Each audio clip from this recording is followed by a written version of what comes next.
Landforms का क्या मतलब होता है, ये आज के इस वीडियो में सीख लेते हैं। लैंडफॉर्म्स का मतलब होता है भू आकृतियाँ, यानी कि भूमि पर जो भी आकृतियाँ पाई जाती हैं, जैसे कि पर्वत पाए जाते हैं, पहाड़ पाए जाते हैं, मैदान पाए जाते हैं, घाटियाँ पाई जाती हैं, पठार पाए जाते हैं, रेगिस्तान पाए जाते हैं, समुद्र तट पाए जाते हैं, आइलैंड्स पाए जाते हैं जिन्हें द्वीप या द्वीप समूह कहते हैं, केव्स पाई जाती हैं। केव्स जो हैं वो गुफाओं को कहा जाता है जो प्राकृतिक रूप से बनी हैं।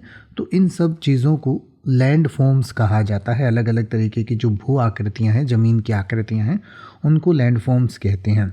तो जैसे कि सबसे पहले हम बात करें तो लैंड फॉर्म्स में माउंटेन्स आती हैं। माउंटेन्स जो हैं वो बड़े एलिवेटेड एरियाज़ ऑफ लैंड होते हैं, यानी कि ऊंचे ऊंचे जो पहाड़ होते हैं उनको माउंटेन्स कहा जाता है। इसके बाद उनसे छोटे जो पहाड़ होते हैं या पहाड़ियाँ होती हैं उनको हिल्स कहा जाता है। फिर जो प्लेन मैदान होते हैं, यानी कि जो फ्लैट एरिया होते हैं, जैसे हमारे उत्तर भारत में ज़्यादातर प्लेन एरिया है, जैसे हरियाणा, पंजाब, उत्तर प्रदेश के जो ज़्यादातर हिस्से हैं वहाँ पर प्लेन्स हैं, तो उनको हम मैदानी भाग कहते हैं।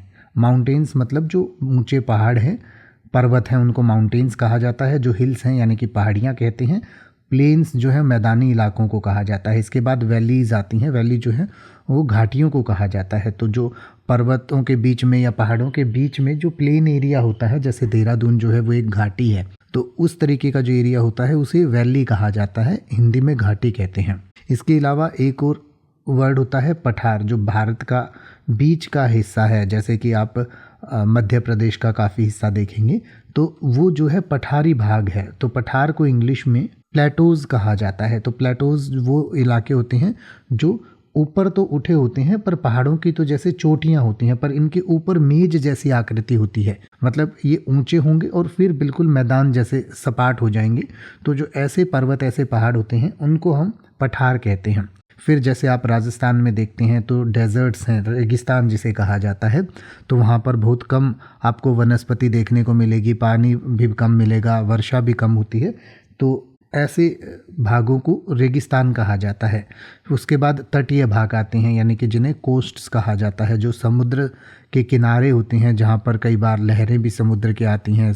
जो समुद्री भोजन पर ज़्यादा लोग वहाँ के रिलाय करते हैं, तो ऐसे जो इलाके होते हैं उन्हें समुद्र तट या कोस्ट्स कहा जाता है। जैसे कि हम बात करें, इटली जो है वो पूरा समुद्र तटीय एक देश है, या फिर जैसे हमारे भारत में भी बहुत सारे समुद्र तट हैं। इसके अलावा आइलैंड्स, यानी कि जो द्वीप होते हैं, जो छोटे छोटे टापू होते हैं समुद्र के बीच में, जिन्हें द्वीप कहा जाता है, ये चारों तरफ से पानी से घिरे हुए इलाके होते हैं। जैसे कि अंडमान निकोबार द्वीप समूह है, लक्षद्वीप समूह है, तो ये ऐसे द्वीप होते हैं जो चारों तरफ से पानी से घिरी हुई आकृतियां होती हैं, तो इनको आइलैंड्स कहा जाता है। इसके बाद जो है केव्स आती हैं। केव्स जो हैं वो अंडरग्राउंड स्पेस होते हैं, जैसे पहाड़ों के बीच में, या आप कई बार देखेंगे जो गुफाएं प्राकृतिक रूप से बनी हुई जो गुफाएं होती हैं उनको केव्स कहा जाता है।